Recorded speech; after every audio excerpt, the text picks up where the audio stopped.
in 1392 to approximately 1910, the Korean Peninsula was under the Joseon Dynasty, one of the most influential eras in Korean history that can actually still be seen and felt in modern South Korean society today. The dynasty was complex, with a lot of infighting, societal and government changes, and a lot of military events. So we'll be discussing various aspects of this time. We'll look at the background of how the dynasty began and how it ended, some of the notable rulers, the wars and invasions during this time, some of the religion and cultural aspects of Joseon Dynasty, and some of the important events that happened or were created during this era. So let's look at the start of the Joseon Dynasty, and let's also talk about how it ended. So prior to the Joseon Dynasty, Korea was under what is known as the Goryeo Dynasty. But this was falling apart in no small way due to war weariness from the population, political infighting, and a series of heavy attacks by the Mongol Empire, who had in effect come to control the Korean Peninsula. However, the Mongol Empire, now under the name the Yuan Dynasty, began to decline, and this allowed the Korean forces to push them back. The creator of the Joseon Dynasty was actually a military commander who effectively initiated a coup d'etat in which he removed the entire Korea ruling party. He eventually became the new king of the fledgling Joseon Dynasty, and his name was King Taejo.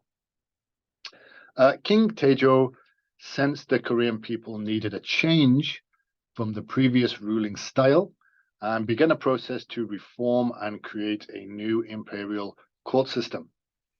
He also changed the capital city to what we now know as Seoul, partly due to traditions of changing capitals with every new era, and partly due to consultation with Chinese feng shui experts who advised on the location of the new capital. The end of the Joseon Dynasty came officially in 1897 with a name change, but in reality, it was 1910. The dynasty was abruptly ended when the Japanese formally annexed the Korean Peninsula, after making efforts to gain power and control in the country for a while. The Koreans resisted the Japanese influence at first, but a series of defeats on China and then later Russia left the Japanese the dominant military force in the region. Let's look at some of the Joseon rulers, and there were 27 in total, 27 official rulers, and we'll just choose some of them and highlight what their accomplishments were. So let's start with the founder, King Taejo. So as the first king of Joseon, his influence was perhaps the most wide-ranging. He's often been described as a man of his time, in which his actions and behavior may seem difficult to understand in the modern context, but would have been necessary at the time. His forming of the new dynasty was bloody, and there were many assassinations and many battles. A far-sighted leader, he often saw beyond his own rule and established a legacy of progress that continued into subsequent rulers. Let's move on to King Sejong. King Sejong was the fourth ruler of Korea and is probably the most famous of all the Joseon rulers. He had a good balance of promoting the sciences, the arts, and military strategies. He was famous for his battle against Japanese pirates and also gaining territory in the north by fighting against the Jurchens. The Jurchens were a group of East Asian people from the Manchuria region of China. He was a great believer in Confucianism over other social influences like Buddhism. However, his greatest achievement was arguably the creation of Hangul, the alphabet and writing system that is still used today. Hangul is a logical alphabet that allowed anyone to access writing, even those who didn't use the more complex Chinese characters that were previously only taught to upper classes of Korean society. Our next ruler is King Taejong. He was the third ruler, and he was the father of Sejong. He gains a mention here as his reign allowed Sejong to flourish when he eventually took power. Taejong took power through a complex and bloody power struggle with his brothers. When eventually he was in power, he altered the imperial court in such a way that it took power from the existing nobles and gave the ruling family himself much more power. Much like the other kings, he was also successful as a military leader and a promoter of education. Our last ruler is King Songjong. He was the ninth ruler. He was actually made ruler at the age of 12, but following traditions of the time, he did not take power until he was 19. Instead, his mother and grandmother ruled in his place. He completed the legacies of Sejong and Taejong, and he produced the codes for state administration, which is a collection of laws, edicts, and customs from several centuries ago to his present day. He was known as an artist and a scholar, and was the first king to invite Confucian scholars into the royal court, which was actually in opposition to many of his advisors. The religion and the culture of the Joseon Dynasty has had a major and lasting effect on Korean society, even to this present day. Confucianism became much more dominant and grew over the Joseon period until it really came to redefine Korean culture and lifestyle, changing it from the political system that it was initially used as. The emergence of clans and bloodlines became significant for many Koreans. Establishing heritage became necessary for distinguishing similar named Korean families and establishing ancestry. The society was very male dominated, and there were strict rituals for speech, respecting ancestors, and obedience, and this created a very ordered and controlled society. Age, gender, family, and position became the hierarchy for Joseon Korea. Many of the social issues in modern South Korea are often connected to this period. Issues like marriage, gender inequality, expressing respect for elders are all sources of conflict in the modern time.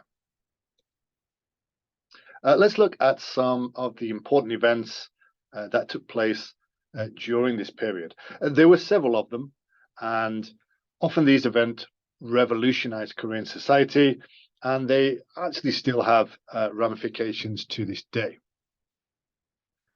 So probably the most important one, and we mentioned it previously, King Sejong created Hangul. So this alphabet of Korean symbols that made the language accessible to everyone.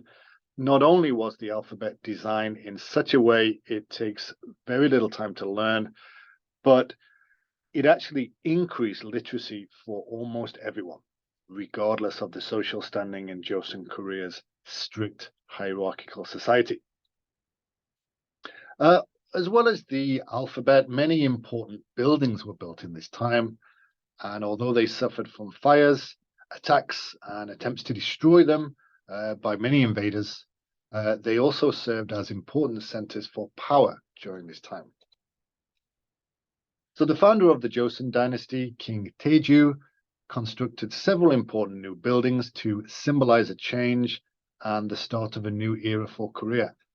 These were, amongst others, the Gyeongbok Palace in 1395 in what is now modern-day Seoul.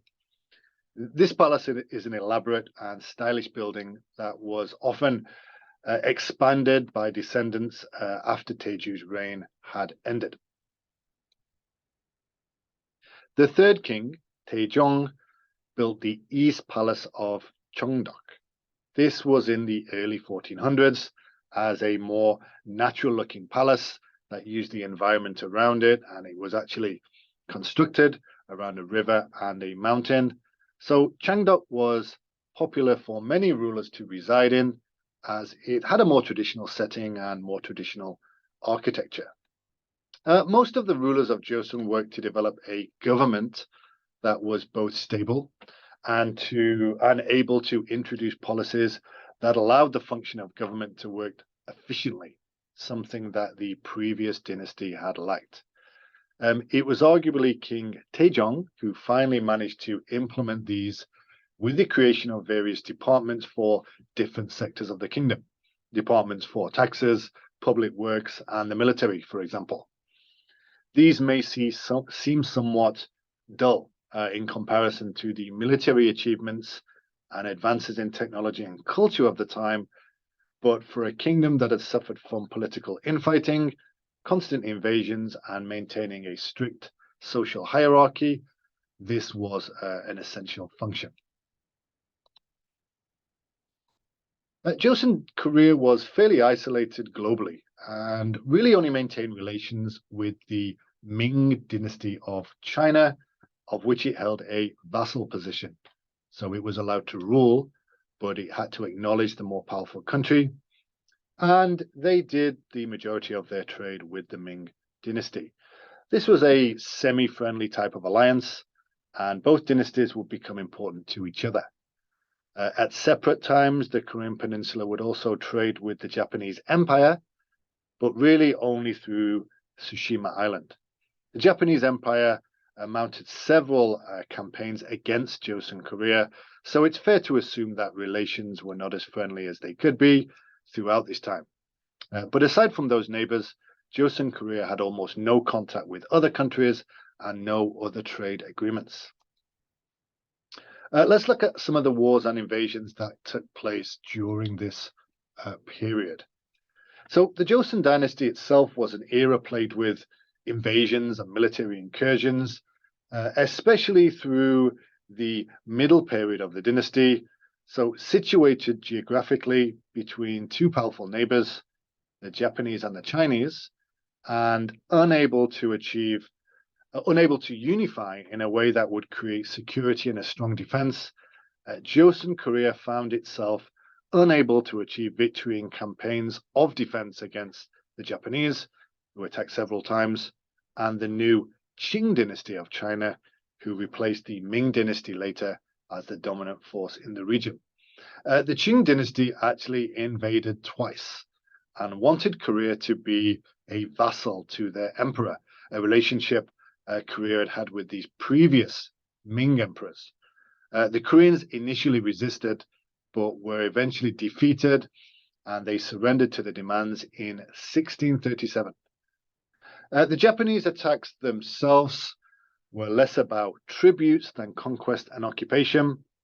So a major Japanese invasion came in 1592 to 1598, and due to poor preparation, political infighting amongst the rulers, and being poorly mismatched in terms of technology, most of the southern peninsula was captured by the invading Japanese, and that included the capital. So over time, the Ming allies of China intervened, and along with gains in technology, the Japanese were able to be pushed back.